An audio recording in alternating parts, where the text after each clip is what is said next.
Hey, thanks for joining us here on our 27th installment of Buster's Glitch Ass Gaming Podcast. I'm Tony Flowers, and of course I'm joined by the terminally ill Oscar Warrior. Hello, I am terminally ill if you can't tell by the voice change. Yeah, how you feeling, man? You looked like shit the other day at work. I feel pretty good. Good. I'm glad to hear it, man. Yeah, I'm feeling physically much stronger. I just have like this voice thing because I'm still really phlegmy, and I'm just like every day I'm hacking everything out just early in the morning. First thing I do when I wake up is I go vomit in the bathroom sink because I'm just drowning in my own fluids. Yeah, dude, like I was thinking you probably caught something while you were out in Japan. Would that be accurate? Yes, by Europeans, by not by Japanese people. But still, it's just like the idea that you went to a different country, and did you take a bunch of like immunity boosters and shit before you went? Because otherwise, you kind of set yourself up there. You forgot something. Immunity boosters? Nah, my immune system is great. I haven't been sick since 2019. Yeah, and then you go to a foreign area and all that.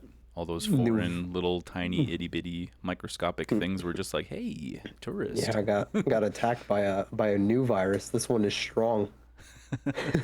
This one was strong.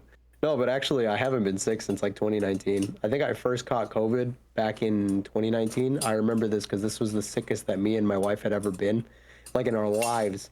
Right. We were sick as a dog, and we were in Universal Studios in Florida, and like we went with my sister, and she didn't get sick at all. She got lucky. She didn't get sick at all with us. But me and my lady got super sick, and like we were just struggling to keep up with her while we were like trying to go to all the different rides and shit. And like we were still having fun, but man, we were dying. Our head felt like it was about to crack open just from the sinus pressure and everything. Yeah. Dude, I remember it so vividly because we were just having such a bad time, and then like we flew back home sick, and we stayed sick for like a couple weeks. That fucking sucks, but like, man. Yeah, that was the sickest we'd ever been, and then ever since that, me and her had never been sick. Well, that's nice. That's actually really impressive. I have less of a great immune system, honestly. Like when you showed up to work sick, I was like, they're gonna put us in a fucking container together. I just know it. I'm gonna get sick because I usually get sick if other people are around me sick. Yeah, so that's why I took I took my last vacation day for Friday, because I was like, I'm gonna get sick. I know I'm gonna get sick, and so far, no You're cigar. Good. Yeah, I'm good. So I just have a day off tomorrow in peace. Good. Bro, you made me feel so bad on Saturday that I wore a mask on Sunday. Yeah, I know. I'm so sorry. I was like, get the fuck away from me, dude. The last thing I do is to get sick. Yeah. Such an asshole. I'm sorry, man. It's okay, bud. It's I'm glad I did, because I didn't want to get anybody else sick either. I felt like shit. Yeah, man. Not everybody only gets sick once every 5 years. Every 5 years. You know what? Keep up, dog. Yeah, gotta get on your fucking level. Get on my level, dog. I'd like to, man. I'd really like to. And I don't know if I actually I was just thinking about this. I don't know if I actually properly thanked you for that awesome gift of ramen straight from Japan that you gave me. Nice. I ate it on Tuesday with the egg and garlic mayo mixture I mentioned before. Dude, it was so good, and that's what I was worried about. I was like, what if this shit is so good, and now like my Shin Ramen Black just won't hit anymore. You know, it's like, yeah, he's gonna fuck me up. Like that's what I was thinking the whole time I was preparing it. I was like, this is gonna fuck me up. Me up. You know, the best thing about it though is I used the entire seasoning packet, and it wasn't nearly as salty as I thought it would be. I was like, fuck, I gotta try it exactly the way it is, dude, and what it comes with. That's actually something crazy about the ramen over there, is like people say that it'll kill you because of the salt content. Bro, it is less salty, I think, than the ramen packets that we have here in America. Dude, no joke. I usually only use about half a packet of the stuff that we get out here, but I was like, I gotta try it the way that they intended, right? At least the first time. I may never get another chance at this, so yeah. It was so good. It was good, and it was not, because I have a taste for that now. Like if something's too salty, I feel it immediately. You can taste it. And Yeah. not just that, but my mouth will be fucking dry and I'll be like screaming for water the rest of the day. And yeah, no, nothing, dude. It was great. It was delicious. Nice. So thank you, dude. That was a very thoughtful gift, and I appreciate it very much, man. Thank you. You know what's crazy is I was thinking of getting you something else, and then Tanya was actually the one that remembered that you really liked eating ramen. So she's like, hey, why don't we just get him like Japanese ramen? I was like, oh, that's a pretty good idea. Yeah, very thoughtful. Yeah, because I've been on a ramen kick lately, and it's not going away. It's become a staple now. So that was very Just thoughtful. getting stronger. Yeah, thank you both. That was very, very cool. Oh yeah, dude. Next time I'll get you a big ass box, because that's what me and Tanya did. We wanted the ramen to come with us, so we got like a big ass box that has several portions of it. Was it that same brand?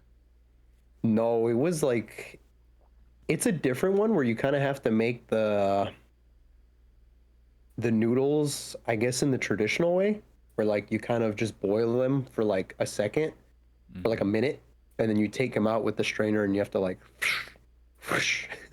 get all the water out, and then you make your soup base like separate from the boiling water. I don't know if you've ever seen how they like make ramen in like in the food stalls in Japan, but it's like, yeah, you got to boil the noodles separately, and like, because you know how like with pack ramen you kind of just make everything in the same thing.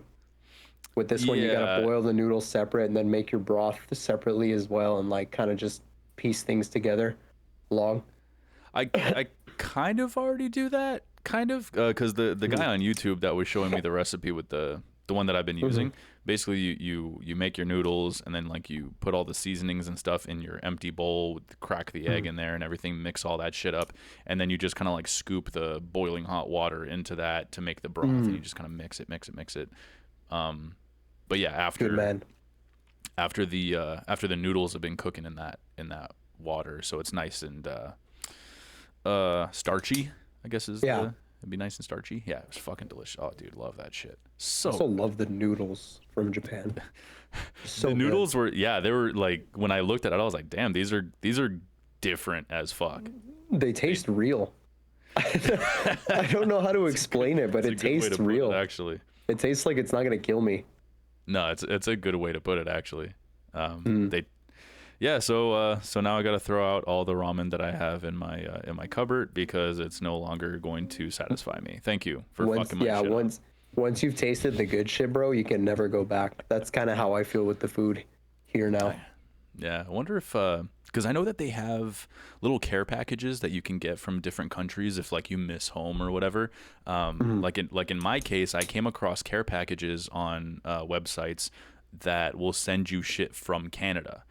Things that you remember that you can only find there. Like for me, it would be like good whole wheat shreddies. They were the like that's the cereal that I would eat when I was a kid, or Coffee Crisp, a little chocolate bar thing, or what's another one? Smarties. Out there, Smarties are more like an M&M's candy with like a really thick shell, and they had this stupid little jingle where it's like, when I eat my Smarties, I eat the red ones last, because Canada or whatever. But dude, and Joe Louis, you gotta look up what a Joe Louis is. Oh my god, so fucking good. I'm about to do it right now. It's spelled JOS and then space LOUIS, I believe. Wait, JOS? Joe Louis? Yeah, JOS space LOUIS. It's like a little like cake thing. Oh my god, man. Cream filling garniture cremeux. I can taste it right now just thinking about it. But yeah, you can actually get these websites to send you little care packages, and you can choose all the things. So I wonder if they have ones from Japan where you can be like, hey, I missed this brand of this, I missed that of that. Send me that shit. It's probably expensive. You know what I miss, bro? Honestly, what? I fucking miss the convenience stores so much. It's the public transportation for me and the convenience stores. I miss that so much because the public transportation so convenient, but the convenience stores are also so convenient. Like they're actually convenient because they're on everywhere, bro. They're everywhere. You can't go like 5 feet without like being in between two of them. It's either Family Mart, Lawson's, or fucking 7-Eleven. 7-Eleven being the best out of all of them, but I will say Family Mart has the best chicken. I want to say it was Family Mart because they have like fried chicken that you can buy there, and it's like so fucking juicy. They give it to you in like a little pouch where you like rip it, and it's like, oh my god, it's so juicy. That sounds awesome, man. No, they're so fucking convenient, bro. They have everything like that you would need on in a pinch. They even have like underwear and shit. In a convenience store. Yeah, in a convenience store, like underwear, like anything that you would need in a pinch. They have umbrellas, fucking underwear. They have food there that's like microwavable, and they have the microwaves right there ready for you. Yeah. The little ice cups, and then the juice pouches that you can combine. Someone's homesick. Yeah, I think I'm homesick. I miss it so much. Yeah. Yeah, and I know I'm totally butchering that because I know that you know, this is technically home and you're not sick of it, and I know that's not what it means. But still, it's like I think what I'm implying is that you feel like you belong there. Yeah. Well, it's kind of crazy because I hear the opposite. It's like, oh, you can visit Japan and like be there for like a week, or you know, however long you need to be there as a tourist. It's fine being a tourist, but it's a nightmare if you're like trying to work there. But like, I don't know, I feel like it balances out if you have like that convenient, because like people are probably going to get mad at me for this, but I'm going to say it anyway. I think it's a mindset state, honestly. Like if you're miserable here, I think you're going to be just as miserable in Japan, and if you're miserable in Japan, you're going to be miserable here, you know. They say the work culture's They say the work culture is terrible, and yeah, it is completely different from here. Like it's not, and it's probably not even the work culture. It's like how you have to, it's all the bureaucratic bullshit that you have to do in your day-to-day life, like just all the paperwork and like the processes that you have to go through just to like get a house, or like, you know, simple amenities in Japan. Like that's a nightmare. But I feel like once it's kind of like that too here, but like once you get that shit figured out, I think it's, you know, straight sailing from there. You know? Yeah. And it's like, I think it's just your state of mind. If you're miserable there, you're going to be miserable anywhere. Yeah, I'm inclined to agree with you on that, honestly. And I tell you what, man, if this ever takes off and we actually make a decent living off of it, and it's I'm moving to Japan. Hobby, yeah, move to Japan, man. I'm moving to Japan. We'll have to figure out a recording schedule that would work for both of us, but yeah. Yeah. That'd be because sick, if we record in the morning here, it would be nighttime for me, I think, over there. Yeah, we'd figure it out. But either way, like then you can live anywhere in the world, and then you can work from home and all that shit. Yeah, truly, that'd be a dream come true, man. That'd be a dream. It would be a dream come true. But yeah, just fix your state of mind, and you can live anywhere. That's right. Do you want to hear something really interesting? I don't know if I told you this already, but it's been on my mind because I think it's so cool. This Saturday, I'll be exactly 14,000 days old. Damn. That's like half your lifespan. I mean, I hope not. I'm just kidding. I hope not. I'm just kidding. Damn. And what's interesting about landing on 7,000 days and 14,000 days and then subsequently like 21,000 days and all that, you're also going to be, I'll also be 2,000 weeks old. Damn. So that's so a lot of cool. Time. Yeah, 2,000 weeks and 14,000 days old. I'll be on Saturday. So if you want to know when my birthday is, just say, from Saturday, what was 14,000 days ago? It's July 25th, 1987. That was my birthday. And I just think that's so cool. I found that out accidentally this one time I was talking to Maximus. And growing up, we've known each other since we were, I think, 13 and I was 14. So we've always had that year gap. And this one time we were talking, and for some reason our age got brought up, and I was convinced I was a year younger than I actually was, and he was like, no, I'm that old. You're a year older than me. I was like, fuck you, no, I'm not. So I had to go. I asked my phone. I was just like, hey, how old am I if I was born July 25th, 1987? And then it broke down the years, the months, the days, the weeks, all that shit, hours, minutes, all that crap. It goes stupid into detail. And I had noticed that I was coming up on 12,000 days, and I was like right there on the cusp of 12,000 days. I was like, dude, I'm about to be 12,000 days old. I should celebrate that. That's fucking dope. And then roughly every 3 years, you get another 1,000 days. So I've been keeping it in my phone. So yeah, I saw that little reminder pop up that I was going to be 14,000 days old. 14,000 days old. And 2,000 weeks. And then sometime in 2028, I'll be 15,000 days old, which will be my next major milestone. And then in 2029, how fucking cool is this? I'm going to reach 500 months old. That's crazy. How when you put it into cool that is perspective, that sounds really cool. I know, right? Like, I love that. Because then, like, the more you break it down, it's like, holy shit, that's a lot of time that you've been alive. Yeah. What a blessing. Isn't that a weird thing? Like, it's Yeah. so cool. I love it. The days, the weeks, and the months. Such an interesting little thing to keep track of. So I have all those in my calendar. And then, in 2029, when I'm in my 40s, my mom could be like, yeah, I got a son. He's like 500 months old. He's a 500-month-old baby. He's a 500-month-old baby. Oh, man, I hate that shit. Just tell me he's 2 years old, not Exactly. not 24 months. Right. I don't need to hear that shit. I don't need, like, I dealt with that I'll deal with that when my wife is pregnant, you know, she's 1 month pregnant, you know, like, fuck that shit. But once Switch to years. Right. Once you hit a year, once you hit 12 months, it's a year and a couple of months. Right. Just not fucking 13 months, not 14 months. He's a fucking year and some change. Right. Exactly. Get Idiots. with it, women. Get with it. God, females just like to complicate shit for no reason. I'm gonna get so much pushback for that, but I don't give a fuck. Yeah. He's mad boy. I'm a mad boy. When I have a problem with shit, bro, I get so heated. Yeah, bitches just be fucking making shit up for no reason. They like to make things more difficult than they actually are. Well, while you're still in this mood, let's move over to the correction section because I gotta bust your balls here. I gotta bust your balls real quick. All right, Crows are not ravens. Crows are not ravens, bro. So I've noticed that there have been multiple occasions where we'll randomly mention a crow and you'll usually respond with nevermore, referring, of course, to The Raven, a poem by Edgar Allan Poe. Edgar Allan Poe, yeah. I've let this slide for far too long. You're out of control and you must be stopped.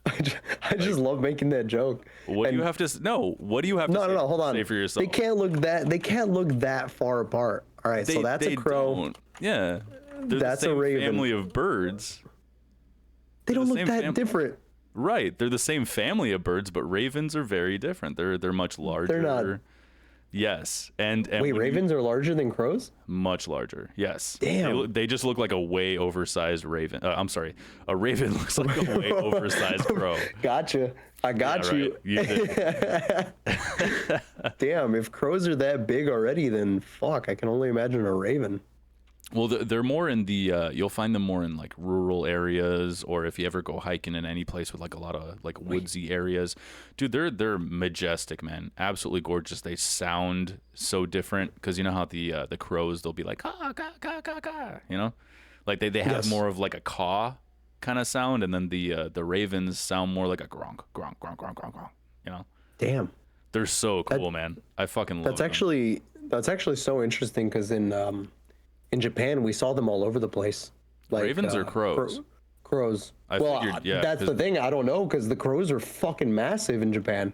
Well, they're huge. The other thing about ravens is that they usually only tend to hang out in maybe groups of 2 at the most. Most of the time, you'll find them alone. So especially in urban areas like that, they were probably crows because they'll scavenge. They'll eat whatever they can find. Yeah.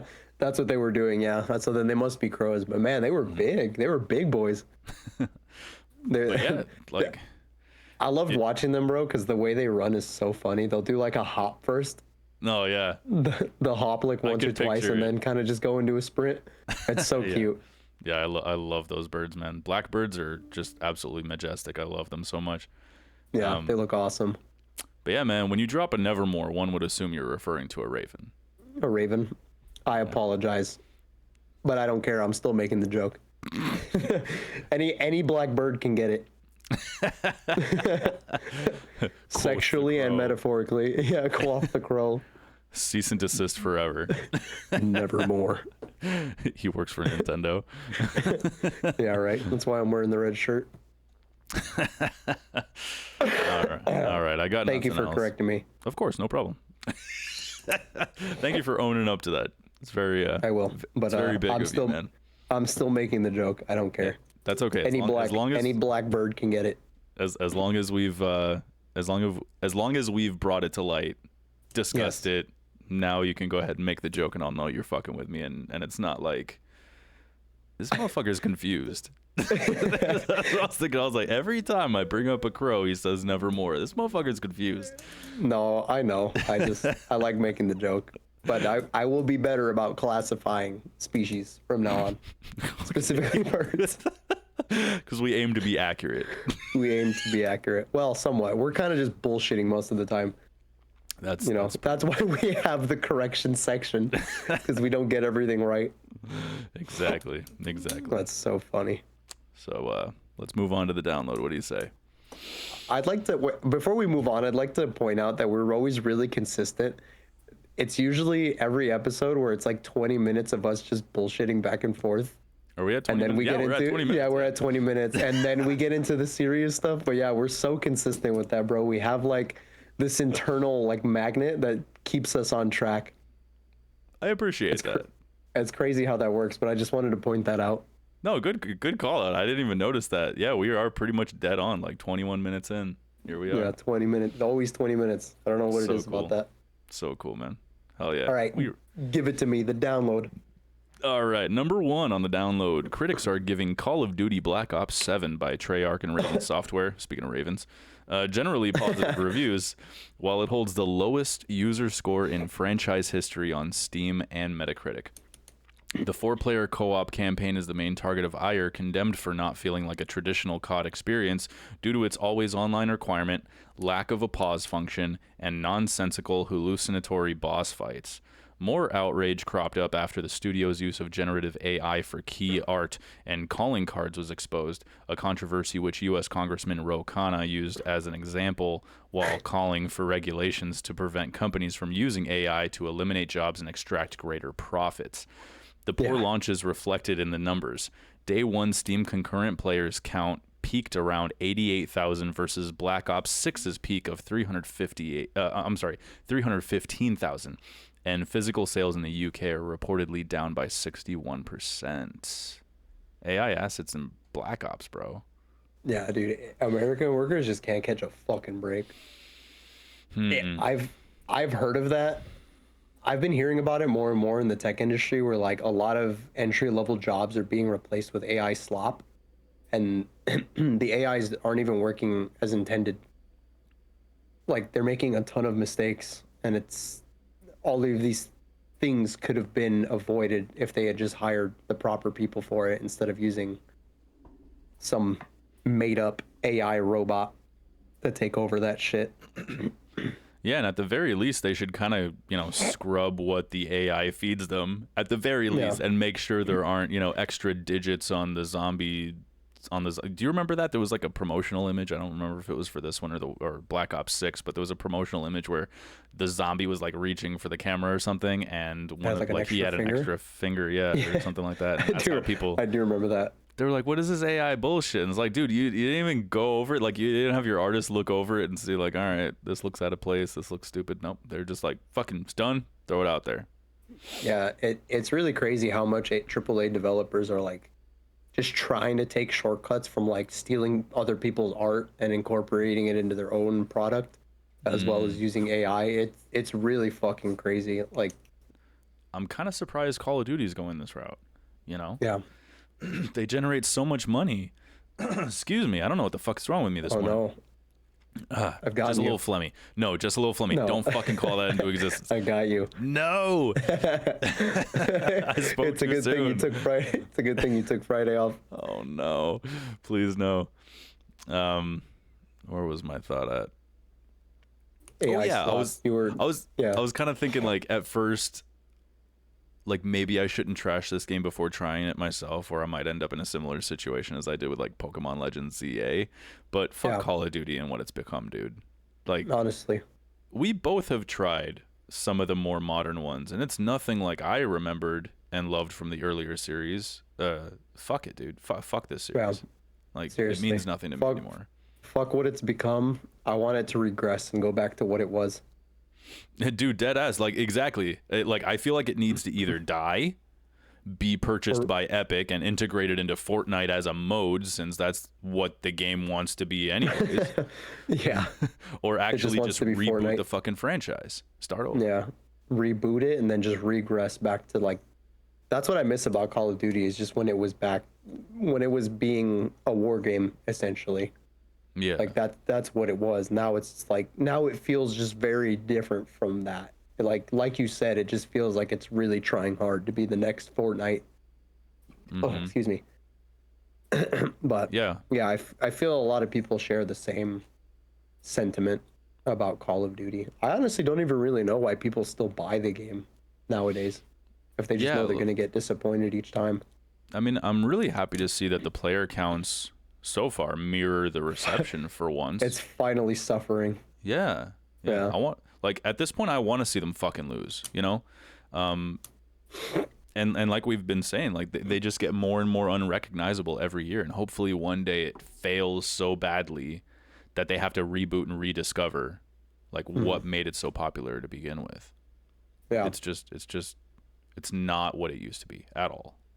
It's so funny because I was reading, because apparently this game is reviewed worse than the worst Call of Duty, which I think was the remake for Modern Warfare 3. And I went back and I read some of the reviews for Modern Warfare 3, and like some of them have gone positive because they're like, guys, we didn't know how good we had it with this one. Compared to Black Ops 6 and Black Ops 7, it's like, holy shit, guys, this was actually a good game. I don't know, because if you look at it, it would like, there's like a lot of criticism for Modern Warfare 3, but like a lot of people are starting to change their opinion because it's so much of a better product compared to Black Ops 6 and Black Ops 7, I guess. That people are just like, holy shit, we don't know how good we had it. We were just being like spoiled brats. Well, yeah, I'm actually interested now to take a look at some of the these positive reviews from critics, because I'm kind of curious what they're seeing that the user base isn't. Why are they saying it's good? Unless they're just doing that usual thing where they're just like, yeah, there's a bunch of AI slop in there, but it doesn't matter. It doesn't take away from the great experience. You know? I love fighting giant human beings off in the distance in Call of Duty. That's Call of Duty. That is Call of Duty. That's so weird, man. I don't know. That's I gotta so see weird. that. I gotta see those. But yeah, any clips that I've seen of Call of Duty, Black Ops 7 nowadays is just goofy. It looks fucking wacky, bro. Yeah, same, dude. It just makes me laugh. I'm like, what is this fucking garbage, bro? Bro, fuck Call of Duty. Let's move on to something better. Yes. Speaking of something better, for number 2, we've got Battlefield 6 received update 1.1.2.0 on November 18th. The patch focused on player feedback regarding gunplay by reverting console aim assist to its open beta settings for better aim slowdown across all ranges. Furthermore, the update reduced bloom across all weapons for more accurate long-range shooting. On the content side, the California Resistance update delivered a new large-scale map called Eastwood, a new 8v8 limited time mode called Sabotage, and 2 new weapons along with some stability and quality of life tweaks for gadgets and soldier responsiveness. Nice. They're doing good. Is basically what I'm saying. Yeah, they're doing pretty good. Yeah, they got a lot of players concurrent online. I'm seeing a lot of folks posting images of them being stuck in lobbies that are just nothing but bots, because they don't have persistent lobbies, which is kind of weird. You remember back in, like, I don't know why it always takes me back to the 360 days. Excuse me. But like once you're done with a match, it'll throw everybody from that match back into the lobby they were. Into the same lobby. Yeah, and then people can leave and come and go as they please from there. But it seems like every single time you're done with a game, they throw everybody into separate lobbies all over again, and they start to just fill them up with bots. There's no persistent lobbies. So I'd love to see them change that.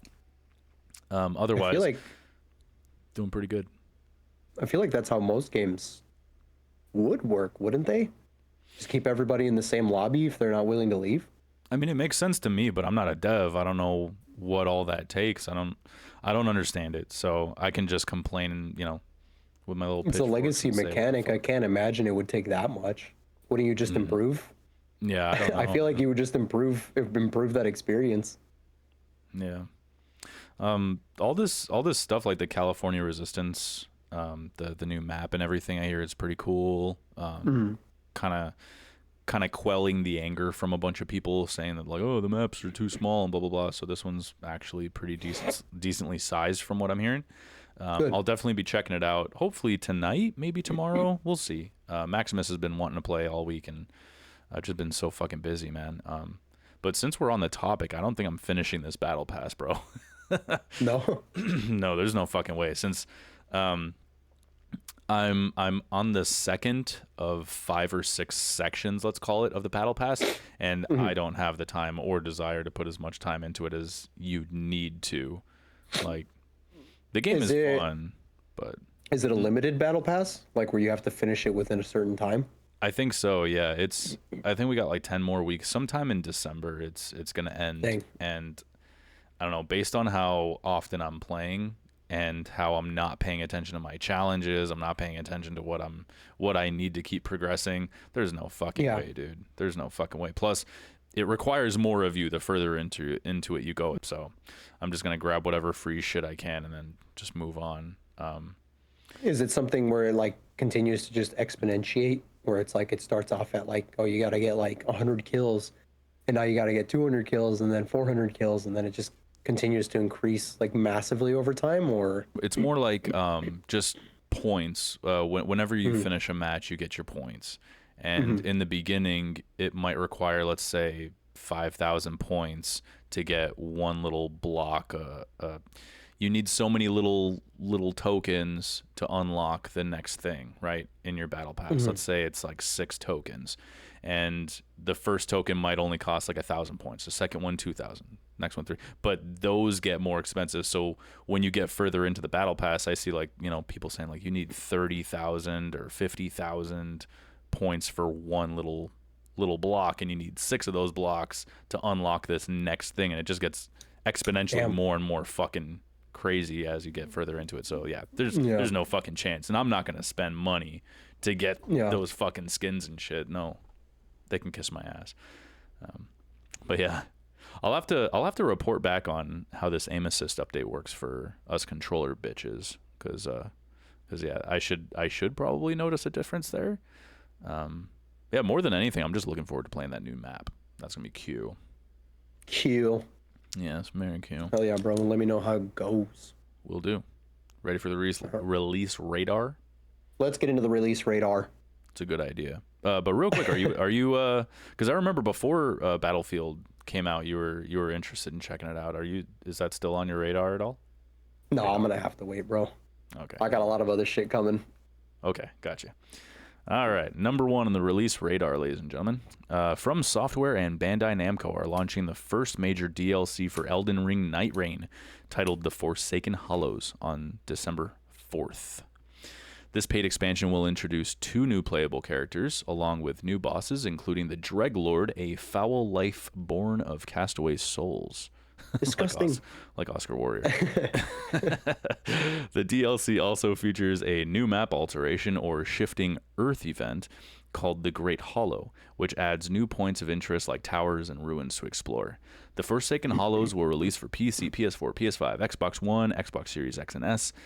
It will not be a day one addition to any tier of Xbox Game Pass. I wanted to throw that in there just because it sounds so negative. It will not be, however. On any tier of Xbox Game Pass. No toddler stands here.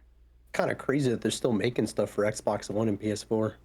No joke. Yeah, I didn't even like I don't know why that didn't pop out at me. It's like, yeah, that is so actually crazy. That's like a decade-old hardware at this point.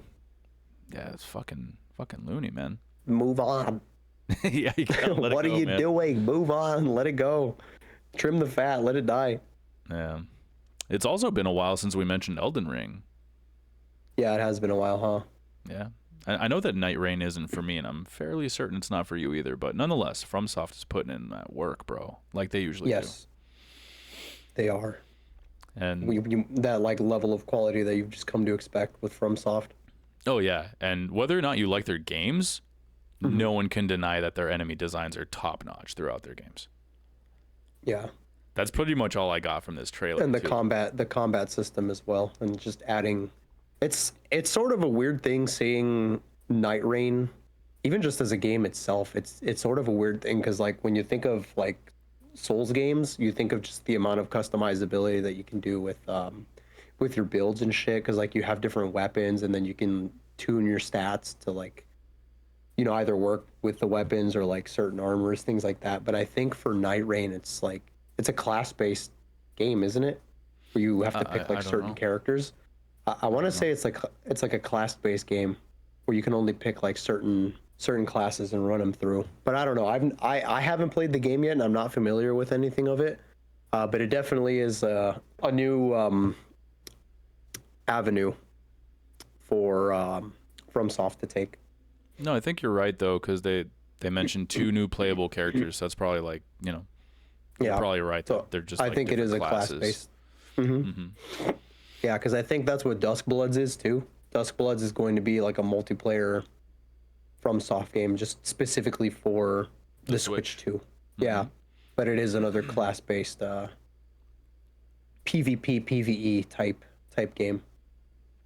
Yeah, I can appreciate them, you know, reaching into different, like kind of taking their genre and expanding it like that. That's pretty cool, man. Yeah. And yeah, always happy to see those cool looking little baddies in the trailer. Not those kind of baddies. You mean like enemies or like the women? Enemies. No. Okay.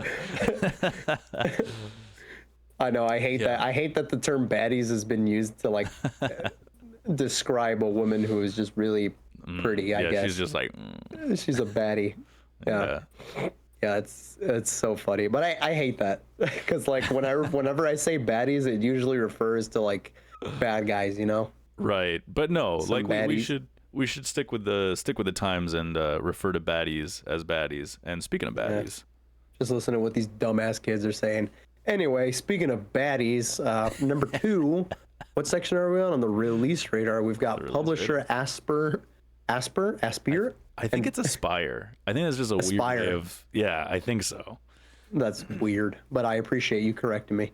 Publisher Aspyr and developer Crystal Dynamics have just shadow dropped Tomb Raider Definitive Edition for both the Switch and Switch 2. The Definitive Edition includes the main game, all downloadable content, including 6 bonus outfits, the 8-player online multiplayer mode, and some digital content in the form of a documentary and a Dark Horse comic.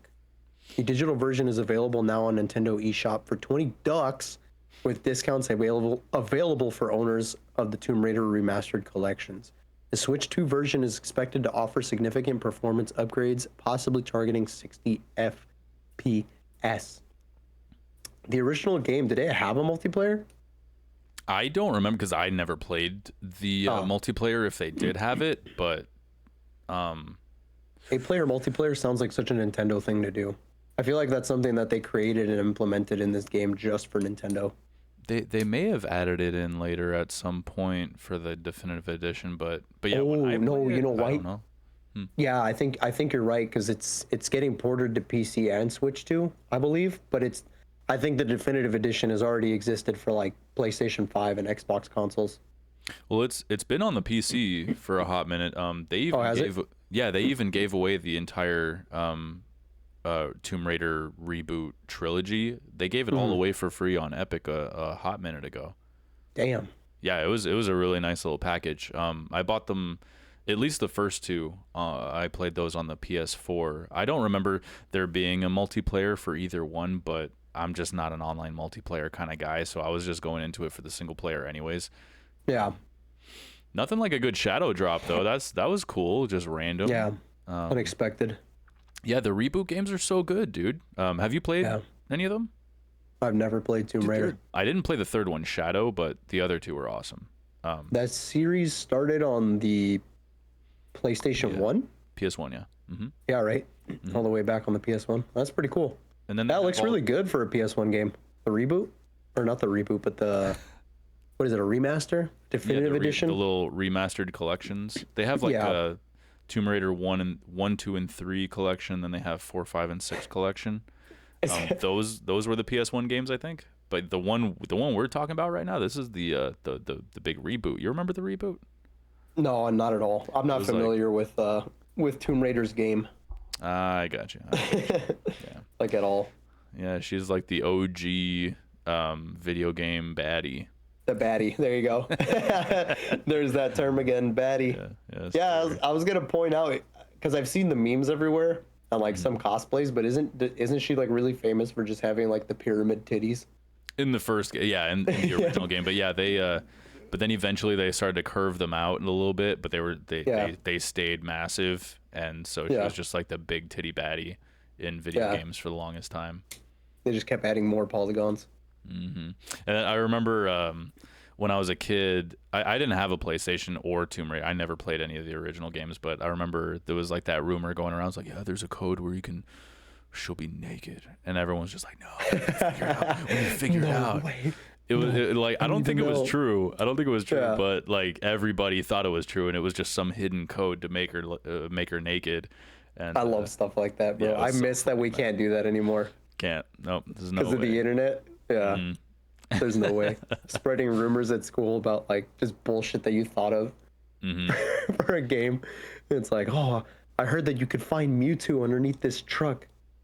Have you heard of that one? No. Where it's like underneath like a really specific truck in like Pokemon Red or what was it? Red and Green, Red and Blue, and Red and Green. It's like you'd be able to find Mew hiding underneath the truck. Wait, I think that was true. Because I remember I found Mew. I had Mew I was playing the blue version. I think that is sparking a weird memory. Yeah, I think that was true. Same with like the Missingo. Do you remember that? I got you.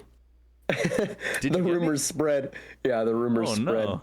I got you. Oh no, I don't think that was true. I could be honestly. This might be something that we have to put in the correction section, but maybe I'm pretty sure there was like a meme where it's like people remember like their classmates making up rumors about Mew being underneath a truck. But I do somewhere remember in like Pallet Town or some shit like that. He was in the game, or Mew was in the game. I just Mew was in the game. How the fuck I found it though? I remember. I think it was an event Pokemon, wasn't it?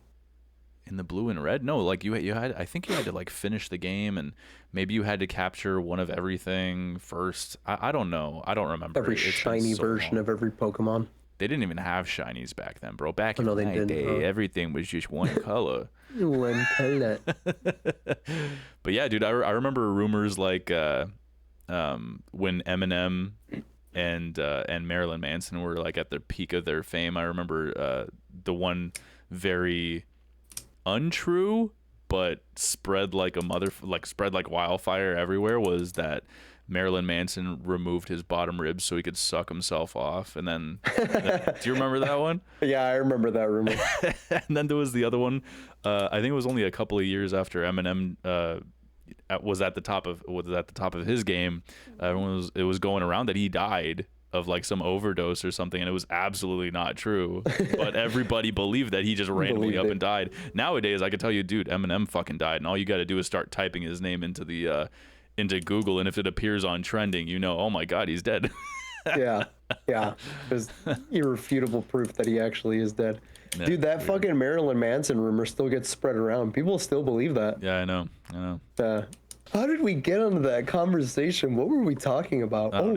Let's just move forward before we do it. Okay, let's move on. Yeah, let's go to this week's releases. All right, November. Take it away, brother. November 21st, we have Terrifier, the arcade game by Relevo, coming to PC, PS5, Xbox Series X and S, and Switch. And then JDM, Japanese Drift Master by Gaming Factory, coming to Xbox Series X and S. And then November 23rd,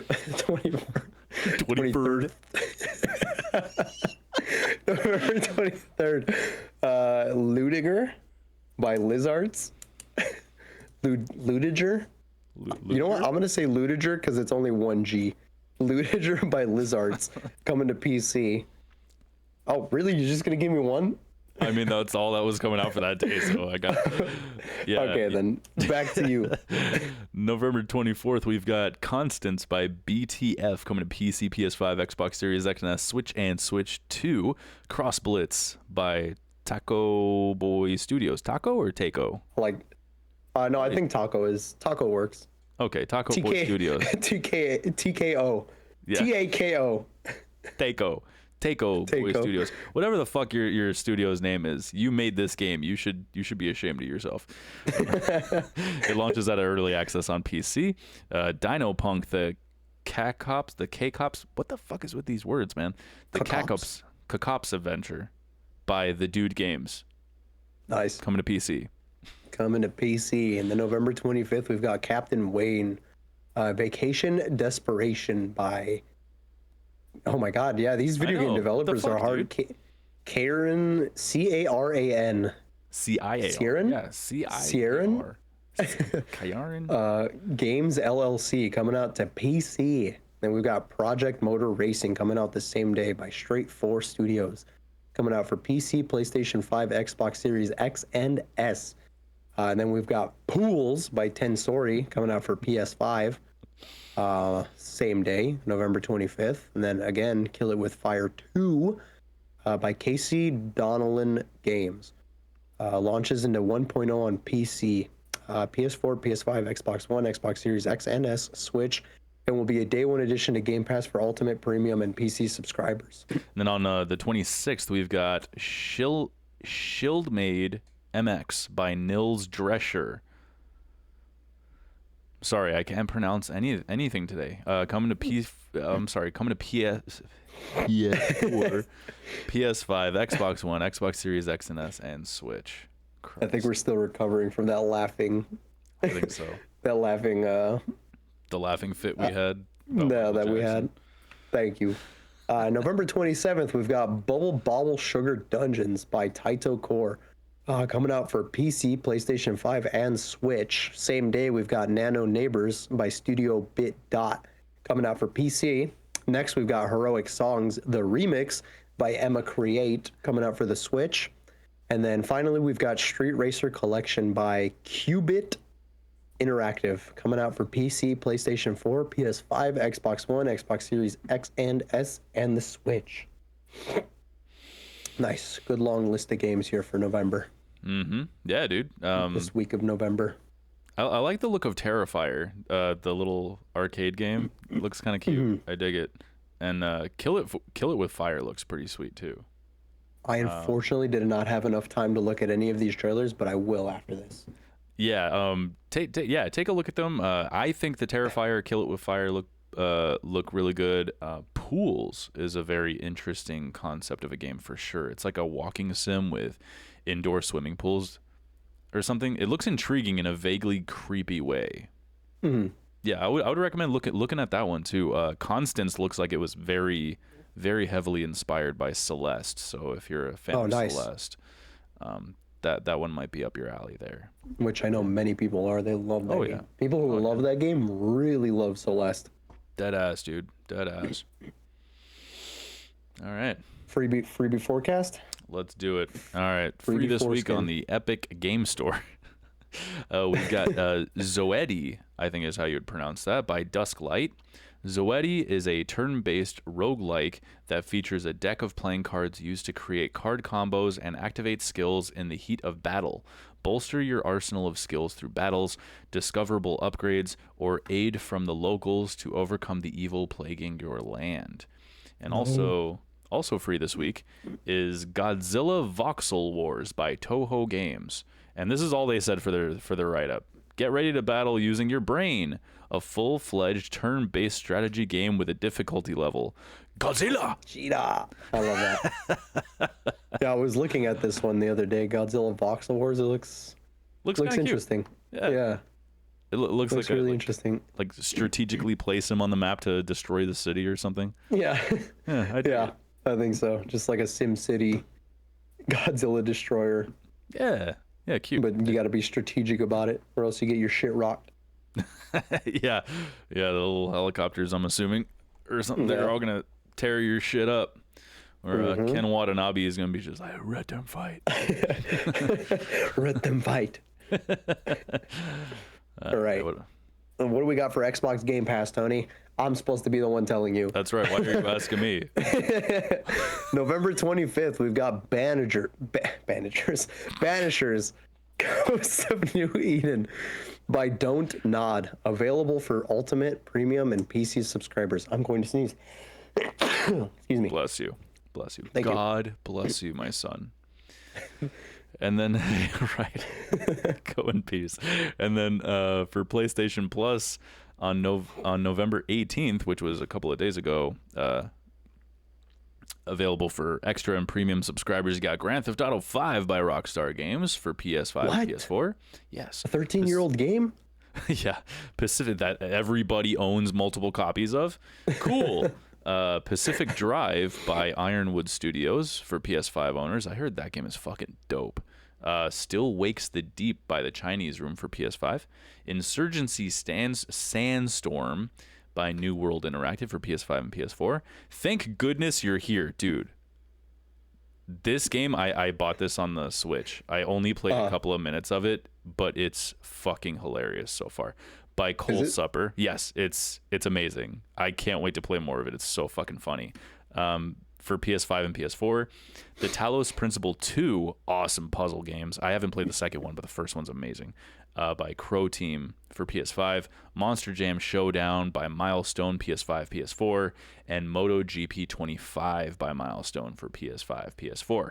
And then added to their classic catalog, available to PS Plus premium subscribers only, Tomb Raider Anniversary, Crystal Dynamics, PS4, PS5. If you want to jump into that Baddies jeans. Jean Jorts. She got Jorts. Jorts. She got Jorts. Yeah, I was about to point out. I'm pretty sure she's got Jorts. Yeah, she got Jorts.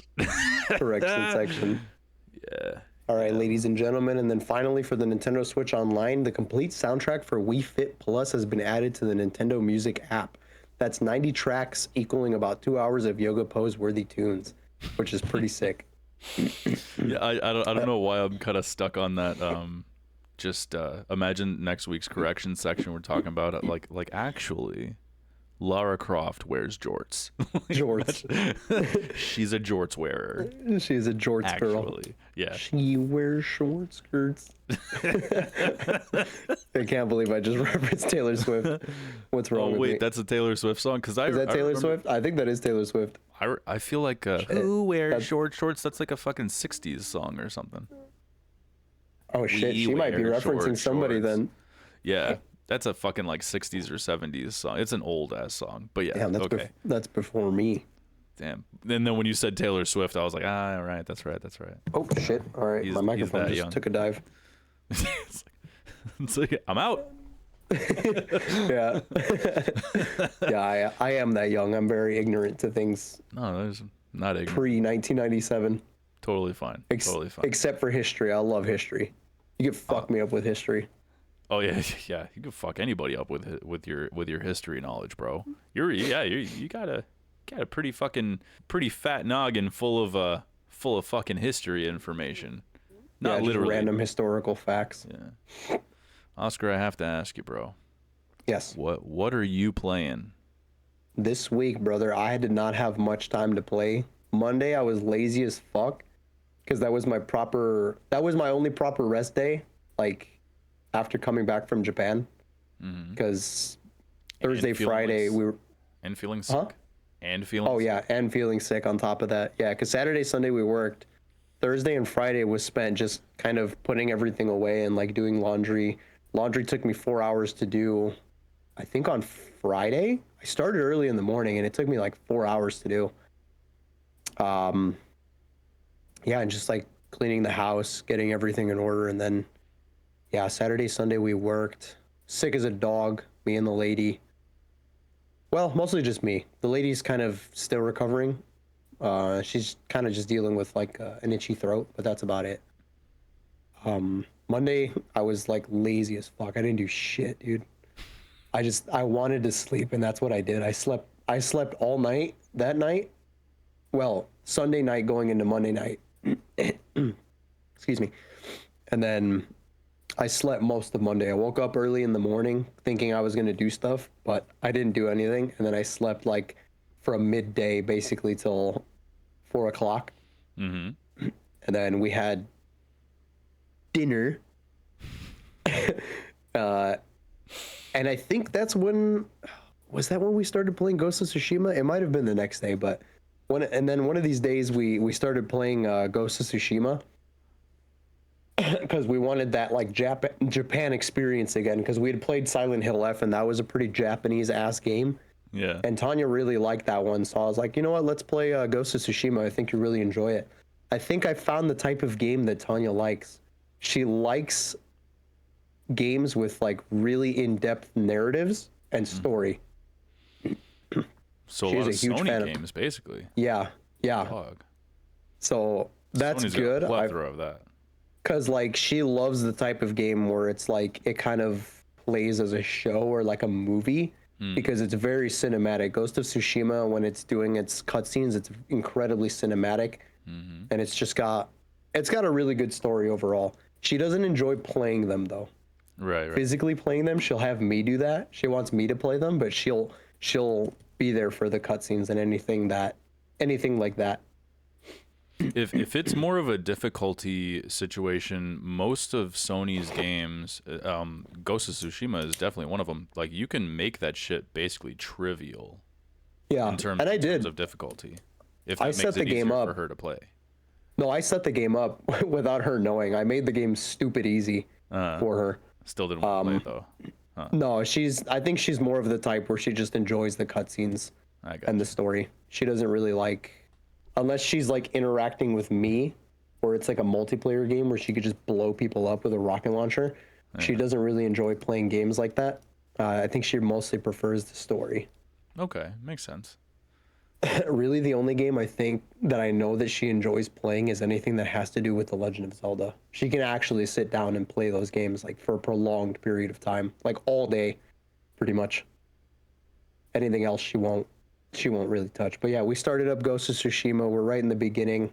I'm really excited for us to get through the game though, because they do such a good job of what the fuck am I trying to say? Portraying the island of Tsushima and how beautiful it is. Oh yeah.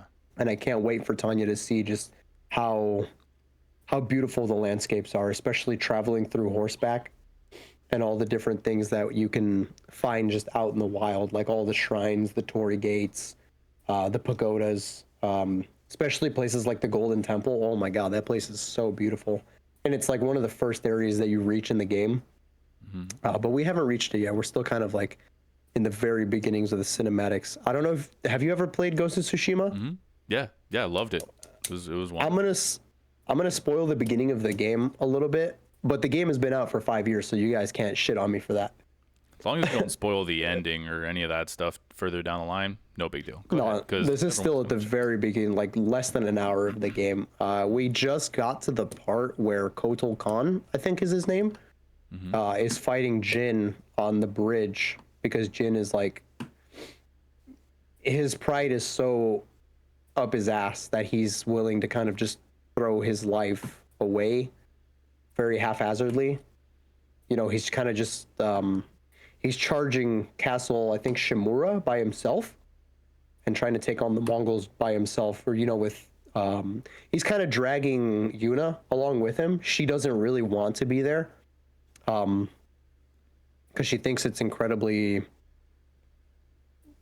it's really dumb what Jin is doing, and you can kind of see that, like, he's really like he has the values, like the Bushido code, that honor system, and he wants to be as fair as possible, so he's just kind of throwing himself out there, and he's not being very tactical about what he's doing, and so he ends up fighting Kotal Khan by himself, and it's like it's a no contest pretty much. Kotal Khan wipes the floor with Jin, and he at the end of that altercation, he kind of just throws him off the bridge, and you see Jin falling from like a pretty like tall distance into the river below. Yeah. He ends up surviving though, but that's about where we got to the game, into the game. So that's like right in the beginning. That's not very far into the game. Yeah, that's like right after you pick your horse. Yeah, you end up at Castle Shimura. So yeah, we're right there. Yeah, dude, there was nothing like riding around on horseback with the wind blowing and the leaves and everything, dude. The guiding. I was playing on base model PS4. You're on the PS5, right? Did you get I'm on the like, PS5. the I got the upgraded version PS5 and everything? enhanced. Yeah. That's gonna be fucking awesome. What a treat. Play 4K, full 60. What a fucking treat, man. Yeah, I know. I'm so excited. If I'm so you, excited to play it again. well, if she enjoys this experience, would you consider Yote afterwards? Yes, potentially. I know I said I wasn't going to get the game because I was Caught up in the politics. yeah, caught up in the politics, but I think I'd be willing to give it a chance and just form my own opinion and not listen to what other people are saying. For sure. You know, Yeah. Black Friday's coming up. And I'm really going to try not to go into the game with my hands crossed, I guess you can say, and to just like try and heavily scrutinize like anything about the game. Yeah, like I'm really just going into it. Yeah, I'm really gonna try and go into it blind as much as possible without any, what's the word? Without any bias. Yeah. Into or it. preconceived notions about it. Yeah. I'd be really interested because I definitely want to play that at some point. So Yeah. I don't know when, but it's definitely on my radar as well. If you, which you probably will, play it before me. I'd very much like to hear what you think over what the internet was saying. I'll probably buy it as soon as I'm done with Tsushima, because that'll be a game that me and the lady will play. Mostly, like primarily me, but I think Tanya will enjoy just watching me play. Yeah, keep it in mind here in a couple of days, weeks, or the next week or so when Black Friday sales start dropping everywhere and all that shit. So yeah, keep it in mind. Be a good time to pick it up. Yeah, I'll probably get it physically too. Very cool. Something I regret is not getting Ghost of Tsushima physically. I bought it digitally. Well, it's never too late. You can always get like a steelbook case that's empty. Yeah. I do. Find that on eBay. That's a game that I definitely think I would definitely want to own physically, because it had such an impact on me when I played it the first time. And it's really good. And I can't spoil anything because of like what happens later in the game, but there was a point I think where I shed a couple tears while I was playing it. Yeah. You can definitely get sucked into that. Yeah. It was a narrative masterpiece very good. In my mind. And I think at the time it didn't win Game of the Year. I could be wrong, but I want to say The Last of Us 2 beat it out that same year. Oh, was it that year? I don't even remember, but yeah. I can, Last of Us 2 was pretty big. And I remember being so upset that Ghost of Tsushima didn't win, because I really thought that it was such a narrative masterpiece. It doesn't change the fact that it was. Yeah, and it is. Yeah. It is a narrative masterpiece. But yeah, I know I kind of went on a tangent about it, but that's okay. Tell me about cool, man. Tell me about you, Tony. What have you been playing? just a little more Pokemon, basically. I'm still playing ZA. There's really not a whole lot to report on, but I finally got my Clauncher, so it's fucking it's fucking curtains for all these assholes in my way to rank A. You're going down, bitches. With the Clauncher. With the Claunch. I like how the Clauncher's design is just a pistol. What is it? A pistol shrimp? He's like I can't tell if he's a lobster or a prawn, but yeah, his one claw is basically a fucking. He's got like a fucking water RPG attached to his arm, bro. Whoa. Yeah, I think it's a pistol shrimp. He's so cute. Have you ever heard about these? Have you ever heard about these motherfuckers? Oh yeah, I have. Pistol shrimps. They crush their claws so fast that it creates like a cavitation bubble that they shoot out, and it like stuns. It stuns. It's so cool, bro. Yeah, I remember seeing that in a documentary. It's one of those things I remembered only because you brought it up. Yeah.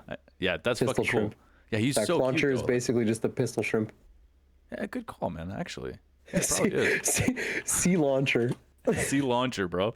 I love that shit. It was so funny, dude. Kevin and I were going back and forth talking shit about who would win between us, and I was telling him that my Clauncher would fucking drown him and his whole lineup, because he got Pokemon as well. He's already caught up to me. He's only been playing for a couple of days. I was like, God damn, dog. Oh, dude. Kevin's got an endless amount of time on his hands, bro. He's just got so much time on his hands. Yeah, he was sending me like pictures of his lineup throughout the day and everything, and he's all like, what do you know about Charmander, bro? And I was just like, he's weak against water. That's what I need to know. Yeah, my Clauncher would wipe the floor with your fucking salamander. Oh, dude, it was such a great exchange. I'm calling you out, Kev. You and I, we got to bring our Switches to work. You know, make them touch penises or whatever it is to make this fight. You know? Yeah, right. To get him to fight each other. Yeah. Yeah, because I want to fight him, dude. My Clauncher is too adorable. Get a link cable. That could work. Yeah, whatever we got to do, man. I got to battle him because he's talking mad shit. I think, fuck, what is it? Local play? I think you could just do local play because we have Wi-Fi at work. You probably could. Exactly. Like, pretty easily, yeah. Just connect to the Wi-Fi. Yeah. Or maybe the next time we all get together somewhere, whether it's Friendsgiving that's gonna be pretty soon, yeah. Here, yeah. December 2nd, Friendsgiving. Yeah, we could throw down. Yeah, sure. You know what? You know one thing that I recently noticed in the game that's actually like just dumb as hell. I just had to call it out. And I've been having a good time. What are you doing? I've been having a really good time like keeping track of this to make sure it stays true. And for the most part, it is true. Other characters will ask you like questions, and they'll give you a choice between two options as a response, but both answers are the same answer every time. Like if someone comes up to your guy and asks like, hey, what the fuck is going on with that mega douche Pokemon over there? Like your responses, your two options will be either nobody knows or we're still trying to figure it out. That is basically the same thing. You're saying the same thing, bro. It's so funny. It's like you can only respond with maybe or perchance. Perchance. It's like, gotta do it every single time. Yeah, I don't like the little shitty illusion of choice. There's no choice. It's either yes or abso-fucking-lutely, you know? It's like you can't be the good guy response or the bad guy response. Yeah. Yeah, don't give me the illusion of choice. It's like, I don't know, why don't you find out? It's right. Like, if the answer they're looking for is no and there's no yes response, just don't give me the option. Just continue the story. I don't care. It's fine. But I have nothing else really to say about it this week though. I'm still super enjoying it, and hopefully I'll finish it here pretty soon because like I mentioned earlier, I really want to jump into Thank Goodness You're Here. I turned it on for the first time last night, just kind of I was groggy, I was getting ready for bed, and I was just like, let's just check this out real quick, and like even as soon as you turn the game on, it was just like, what the fuck? It's so weird. I can't wait to talk about it. It's hilarious. For me, it's hilarious. Some people might look at that and be like, what the fuck kind of humor is this crap? But it's like, what is this? Dude, I was like laugh out loud laughing for like 20 minutes before I was just like, all right, I need to go to sleep. And then I'm going to probably restart it so that because I wasn't writing notes or anything about it. There's so much funny shit in there, and I've only played like 20 minutes of it. So yeah, good. Looking forward to playing that and talking about it. I can't wait to hear about it. Yeah. All right, you ready for the news and rumor mill? Yes. All right. I don't know how I do that. Yeah, fucking a weirdo. He's got like Jim Carrey. Oh yeah. I'm like doing Jim Carrey faces. Yeah. Yeah, for anyone who's only listening to us, he's got his little Jim Carrey face going. I can do the rock eyebrow. That's about it. That's all I got. I can't even do that. Yeah. Barely. Yeah, you got it going on. All right. Number one in the news and rumor mill. The gaming industry mourns the passing of pioneering game developer and programmer Rebecca Heineman, who died on November 17th at the age of 62 after a battle with an aggressive form of cancer. Heineman was a celebrated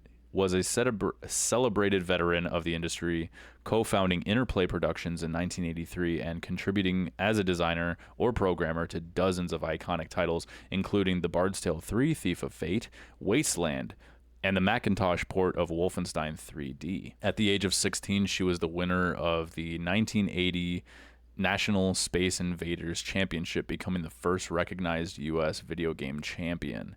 Tributes have poured in from colleagues, including fellow Interplay co-founder Brian Fargo.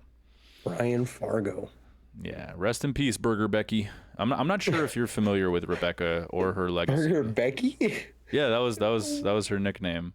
Really? Yeah, she was known to hide fast food burgers in her desk drawer at work. It was I think it That's was so like funny. like a food insecurity she had as a kid that just kind of like she grew up with it. But yeah, Burger Becky. she owned it though. Yeah. I love that. So I'm not too sure if you're familiar with Rebecca or her legacy within the gaming realm, but she's a fascinating person, dude. If you look into her, like she ported Doom by herself to the 3DO, which was apparently a fucking ridiculous undertaking. Um, that Like, Space Invaders, huh? was it just like a really difficult thing to do at the time? I think so. I'm not a programmer, so I don't know the nitty gritties of it, but it's like a legendary feat in the gaming industry. People still talk Yeah, about. that's pretty cool. Yeah, she did it like solo. I think it took her like 10 weeks, like heavy crunch. I Mandatory wonder crunch. I wonder if that's how that meme came about, where it's like people will try and port Doom onto anything. Yeah, I think that may have started there. That may have Yeah. started it. Yeah, that's pretty cool. Yeah. She was like a pioneer. Yeah. And that Space Invaders championship that she won, Mhm. like her score was so impressive that it was hidden so that it didn't intimidate other players. Really? Yeah. Damn. Yeah. And yeah, and she came out as a transgender woman back in like the early 2000s when job protection for trans individuals like really wasn't a thing. So so yeah, she was one of the first openly trans women developers in the industry, and she was a co-founder already of one of the most influential PC game making studios. Super fucking cool, man. Like, what a cool legacy to leave behind. hmm Yeah. Yeah. So yeah, rest in peace, Beck. Shout outs to you, Rebecca Heineman. Definitely. I'm gonna have to do research into this lady. Oh, dude, fascinating, man. Fascinating. Did a lot of cool shit. So, yeah, you can dive into a pretty deep rabbit hole of cool shit that she had her hands in. So, yeah. But yeah, I'm ready to move on if you are. I as well. Sorry. Is this You're next already one me? reading. Sorry, I was Yeah, you're looking into reading up on Rebecca her. Heineman. Yeah, You're just reading really up on her. quickly, just because I'm fascinated. You're gonna All need right, some. sorry. You're gonna need some time for her, man. Apologies. All right, good. number 2. Sony and Korean developer NC Soft have officially unveiled a new MMORPG titled Horizon Steel Frontiers. The game is being developed primarily by NC Soft, who are known for Lineage and Aeon, with creative support from Guerrilla Games, and is described as a mobile-first cross-platform MMORPG. It's set in a new region called the Deadlands and will focus on large-scale customizable machine hunting, raids, and player-created machine hunters who can be customized using traits from different Horizon tribes. The biggest point of note is its platform release. It will launch on iOS, Android, and PC via NCSoft's Purple Launcher, with no PS5 or PS4 version announced at this time, leaving motherfuckers scratching their heads. The game currently has no release date and is separate from a second unannounced multiplayer Horizon project being developed internally by Guerrilla. That was my first thought too when I read the release platform. I was like, wait a minute, isn't the Horizon franchise like a Sony like exclusive game? That's Well, it's not exclusive one anymore, of their but biggest it's like, IP. Yeah. yeah, it's like one of their biggest IPs, and this one's not even coming to it. That's so funny. I put the story here in the news and rumor mill because I figured that the platform choices and the IP direction would be interesting to talk about. And since it's a long-term project with no release window, I figured it'd be better here than like the download or release radar and stuff like that. So I have been seeing it circulate through social media, and it looks pretty cool, actually.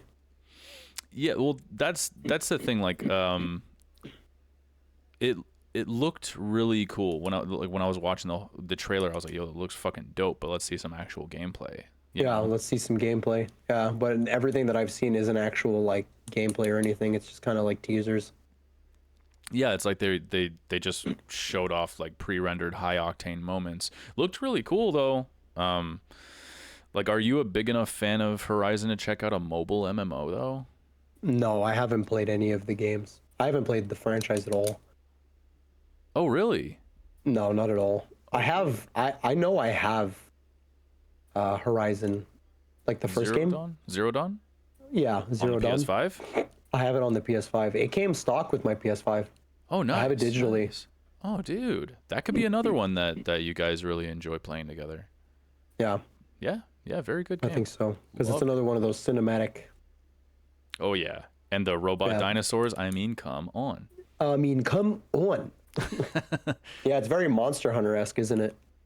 Kind In of. the sense that you're fighting like giant dinosaur-like monsters, robotic dinosaur-like monsters.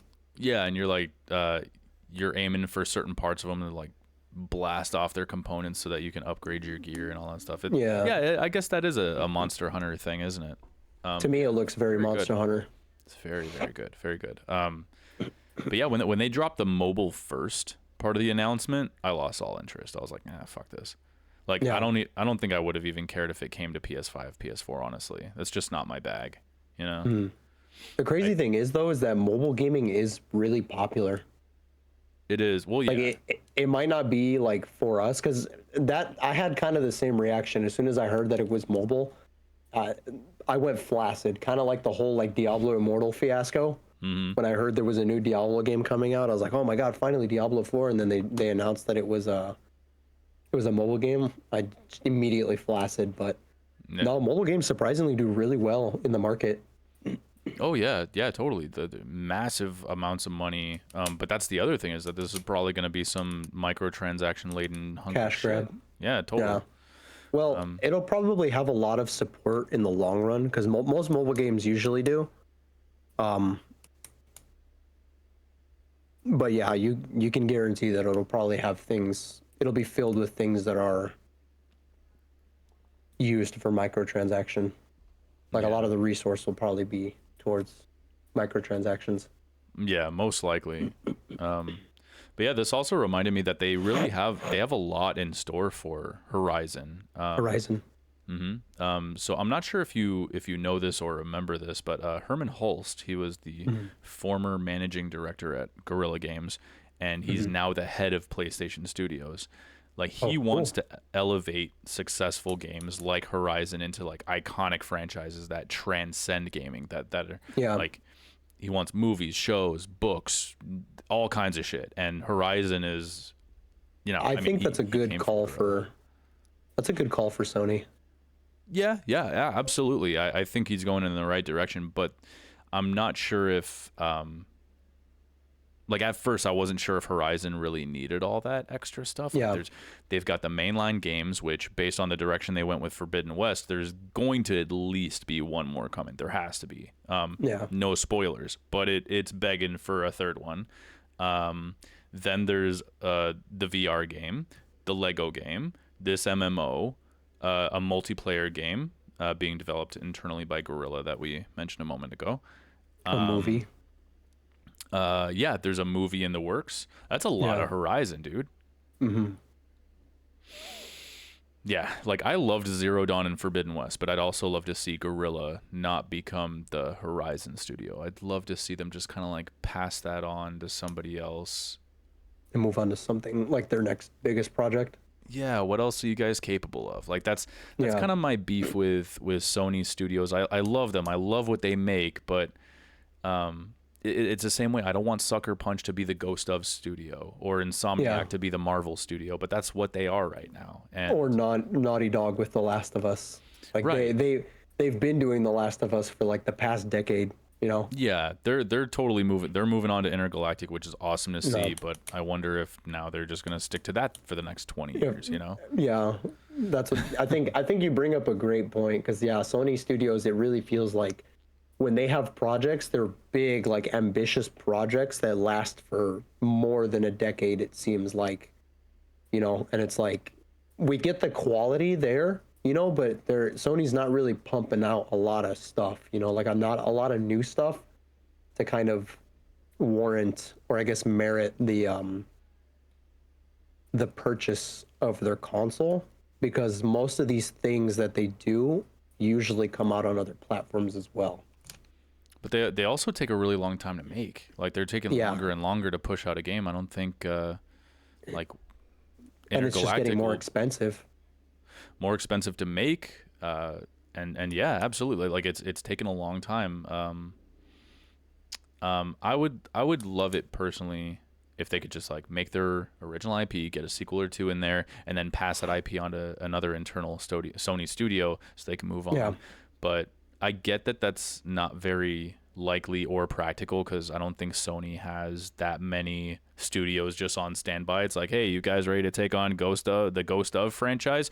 While Sucker Punch moves on to greener pastures. Are you ready for that? Like I don't know if they Yeah. have that. And even It'd then, be great if they did. yeah, and even then, I wouldn't feel comfortable with somebody else like working on franchises like that. Like, I really think they would be those franchises would be better off being worked on by their respective studios. Maybe something they could do is just have like other subsidiary companies working on smaller games. Yeah, like little spin-offs or something to keep the franchise in people's minds. Yeah, that's exactly what I'm talking about. Yeah. Brand new IPs, kind of like what Square Enix is doing, because alongside like what they're doing with like the Final Fantasy franchise or like Kingdom Hearts, some of their bigger games, they have subsidiaries that work, to create like these smaller like HD 2D games. Right. But they're like masterpiece games. Like, if you look at them, they're really like in depth, into detail. Like, there's a lot to them, and Yeah. but yeah, like Sony could take a page from that book as well. Like, instead of, having us wait years for their next main IP, just have smaller companies make their own little games. Yeah, Those- kind of they- just what is it when they rent out the IP to other companies, to third-party companies that like, hey, I'd love to make the next God of War game. It's like, all right, well, here, you can have the Yeah. rights to make that game. That'd be so cool if they were able to do that, but I don't know if Sony's going to ever go that route. I think, just Insomniac is making Marvel. That's who Insomniac is now. That's it. Yeah. And Ghost of Tsushima or Ghost of whatever, Sucker Punch. That's who they Sucker are. Punch. Yep. Gorilla, that's Horizon. Like that's Yep. it. Naughty Dog, Last of Us, or now I guess Intergalactic. Yeah. So we'll see where that one goes. But yeah, so like I'd love to see them kind of move on to other things. But yeah, just because you can't help but wonder like what else could they have made if they weren't tethered to one franchise, Yeah. So, but yeah, either They way, definitely have the potential, but it's hard to know what Sony's thinking, honestly, with their like business strategy. Yeah. In terms of Horizon, for me, I'm mainly looking forward to the next mainline game because, yeah, Forbidden West and Zero Dawn were fucking awesome. I loved those games. Beautiful. Like that engine that they use, I think it's Decima. They're using the same one that Kojima uses for Death Stranding 1 and 2. Oh, nice. Yeah, he co-developed that engine with Gorilla. So yeah, it's an excellent, beautiful fucking beautiful environments and everything, the grass, the wind and all that shit. Oh, dude, fucking gorgeous games. Yep. Yeah, and very fun. Would highly recommend. All right, moving on to the community corner. So, now that we've had some time to regulate our breathing and get our erections under control, it's time to once again talk about Valve's new hardware. So, last week we asked, is the Steam Machine a console killer? Valve is making a device to play PC games on your TV. Will it beat the Xbox and PlayStation in the battle for the living room? We got some good feedback in this one. On Discord, ButteryCroissant said, Xbox is no longer competing with Sony. They officially moved into a full PC space with their streaming services. It all comes down to gamers now. The better question is, will Sony and Sony... Oh, I'm sorry. Nintendo and Sony. What did I say? Did I say Sony and Sony? Sony and Sony, yeah. I'm a fucking fool. Will Nintendo and Sony continue their domination of the gaming industry, offering physical games as well as digital, or will people move on to Xbox and Steam and go all digital? Now, I personally don't think the Steam Machine will beat out Xbox. I expect similar sales. Xbox will still carry their exclusive games not available through their basic streaming app that will be on the Steam Machine, but the Xbox will have the whole Steam and Epic Game Store available, giving them the edge. As for Sony, they are single-handedly the best AAA game developer, especially after acquiring From Software.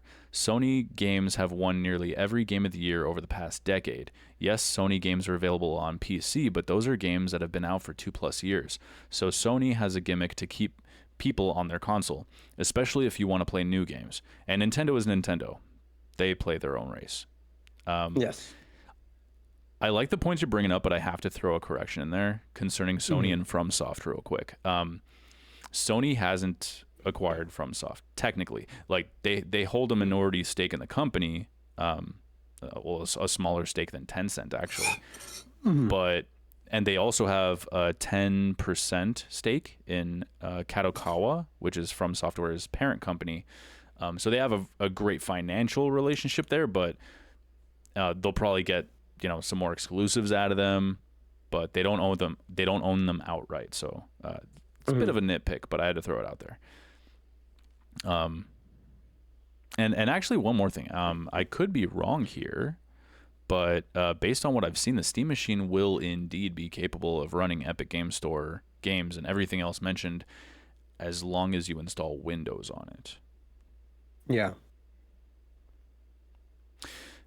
But that kind of defeats the... man. No, go ahead. No. It doesn't. Well, it does defeat the purpose, but it also brings up something that's also really cool. Because then, would that allow you to have a dual boot system? Because you can create a PC that does allow you to boot up Linux-based operating systems and then switch to Windows. Is that a real possibility for the Steam Machine? They've done it with the Steam Deck. You can do that with the Steam Deck. From what I've found, you can boot up either or. Oh, I think that would put the Steam Machine in a better position then. Yeah, it's just the only thing is like like you'd have to get a Windows license, install the drivers, all that shit, and I don't know if Windows would really make for a couch-friendly experience. I think the only true edge that the Xbox will have over the Steam Machine is their limited reach to the public, since like they're not going to be found in stores. The Steam Machine, it's not going to be found in stores, and you have to buy them directly from Valve, which could be good in terms of price. Maybe. Whatever hardware Microsoft puts out will always be in stores, in commercials, and advertised on Doritos bags everywhere. Absolutely. Doritos and Mountain Dew. Yeah, Mountain Dew, the other one. During football games and all that shit. Like, but speaking of which, I don't think there's going to be much in terms of marketing for the Steam Machine either. So I would imagine the Xbox will definitely see greater sales, no matter how you look at it.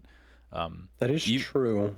Even if Half-Life 3 is announced, it won't be exclusive to the Cube, only to Steam. So that likely wouldn't drive hardware sales.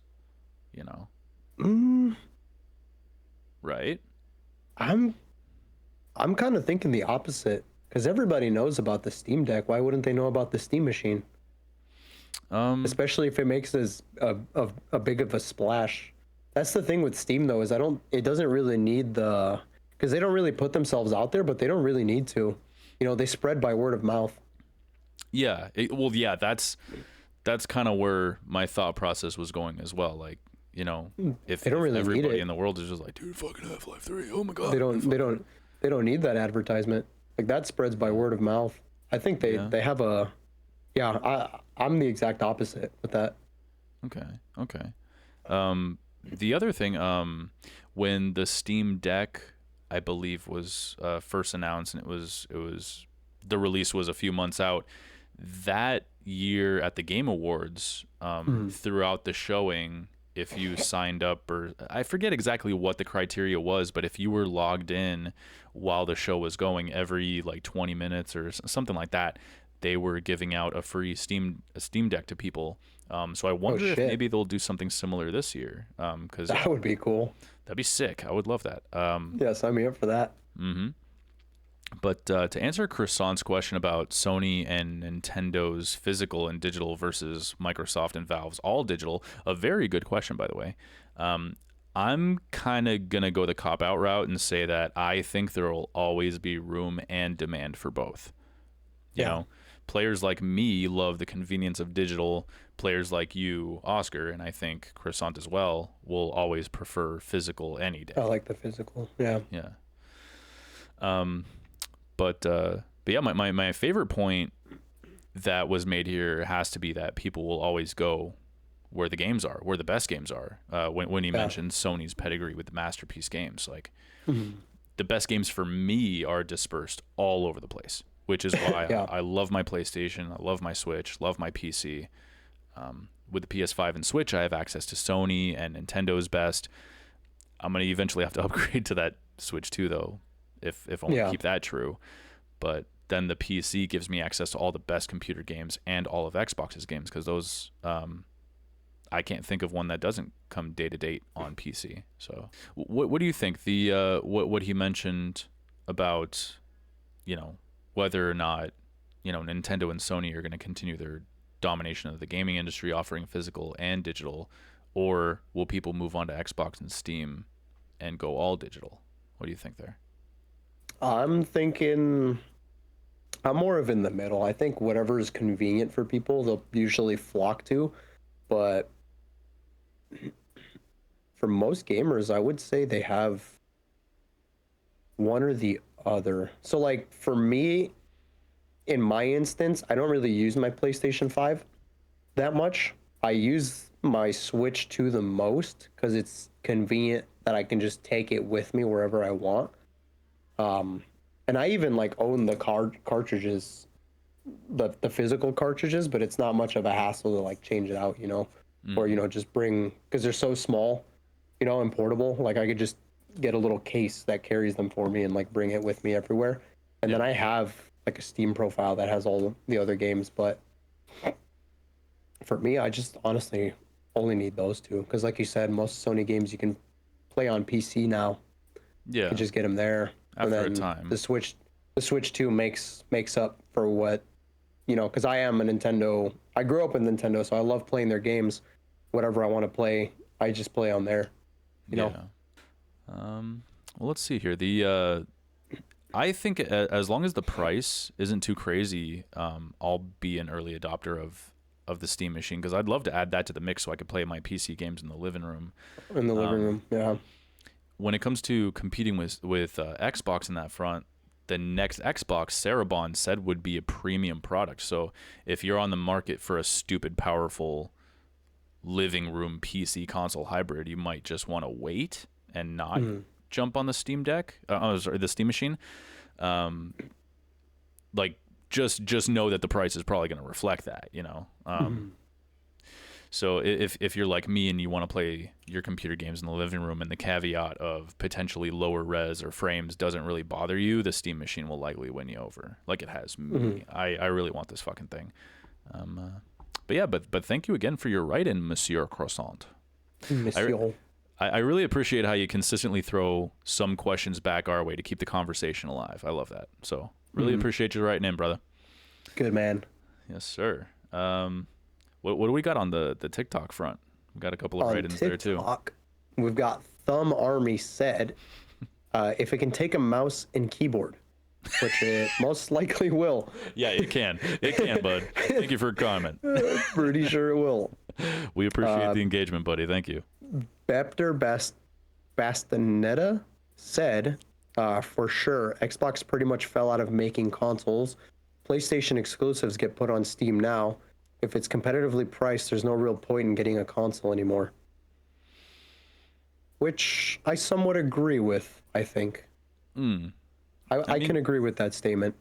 It's kind of like what Croissant mentioned a moment ago. Like Xbox is basically doing what Valve is doing here with the Steam machine, but on a more premium level. Like they're going console PC hybrid, so they aren't technically out of the console space.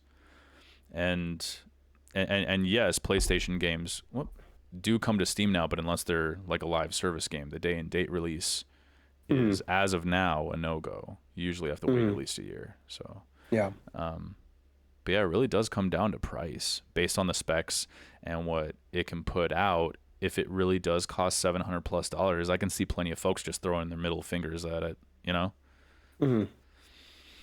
would still pay for that. Honestly. Next, we've got Banana.Terracotta.Pie. I like that. Me too. Said it's 4K at 60 FPS. I'm running 120 frames on my PS5, and I'm not downgrading to play a handful of PC games. I'd rather get another PS5. I assume he's talking about a PS5 Pro. Or can the PS5 run at 120? Very few games, very few. I think like the Quake 1 and 2 remasters or some of them, but then like a handful of indie games can probably do that. But yeah, not very much can.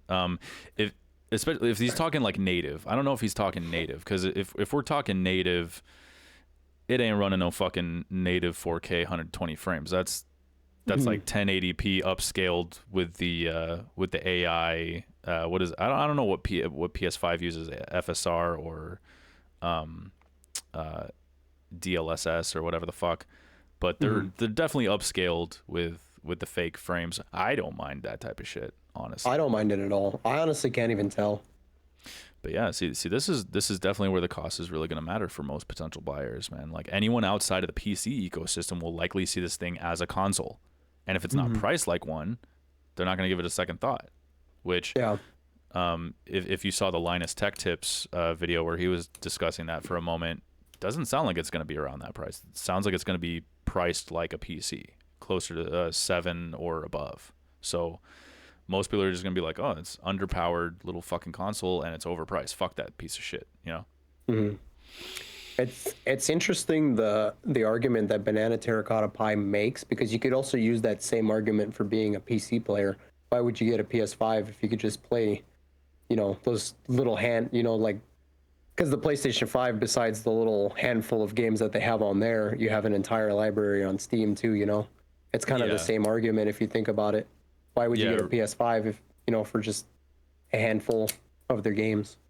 Yeah, no, I get you. It kind of goes back to just people go where the games are. Banana.Terracotta.Pie probably really likes the PlayStation catalog and doesn't want to wait year plus for them on the PC. Right. And PC games probably just really aren't his bag. But yeah, I think what it comes down to is price, convenience, and then just whatever you like, honestly. Whatever preference you have to like games, like whatever preference you have in games. Like if you like the Sony catalog, that's where you're gonna go. If you like, those weird indie games that people come out with on Steam, or just being able to mod your games, on Steam, because there's also that component as well. Like that was a huge thing with whenever Sony exclusives come to Steam, the whole the modding community goes crazy. Yeah. For any of the games. It was the same thing with Monster Hunter World. When it eventually came out on to Steam, it still has a huge modding community, and that's something that you'll be able to do very easily with the Steam machine. And then the following Xbox as well. But that one, I would expect that one to, whatever the Steam machine is going to be priced at, expect the next Xbox to probably be double that. Yeah.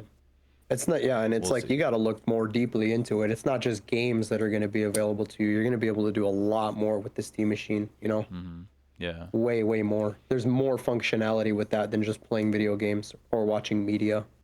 Yeah, we're moving into a really interesting time, man. Very interesting indeed. But just want to take a second and just thank you guys for all your... thanks for taking a moment to comment. We appreciate your input. Thank you. Absolutely. Thank you for interacting with us. It was kind of nice to see so much engagement from this. Yeah. Agreed. Excellent. Should we move on to this? Speaking of engagement, should we move on to this week's Community Corner question? Please. All right. And the question of the week, ladies and gentlemen, which game are you planning to finally grab if it goes on sale in a Black Friday deal? Let us know, and we'll read your responses on next week's episode. And remember, you can always talk with us about anything. Any comments, questions, critiques, or suggestions, all very welcome. Hit us up. Sir. We be here. We are here. We're always here. Let's glitch the fuck out, brother. Let's glitch out. All right, ladies and gentlemen, be sure to check us out on TikTok and Instagram at Glitch Entertainment. We're also on Spotify for your auditory pleasure. Please consider leaving us a good review, or else consequences will never be the same. I love that. Yeah. Love that video. Anyways, like, subscribe, hit the bell icon, stay informed on more glitch-ass content. until next time, keep gaming and glitching, folks. See ya. Bye bye.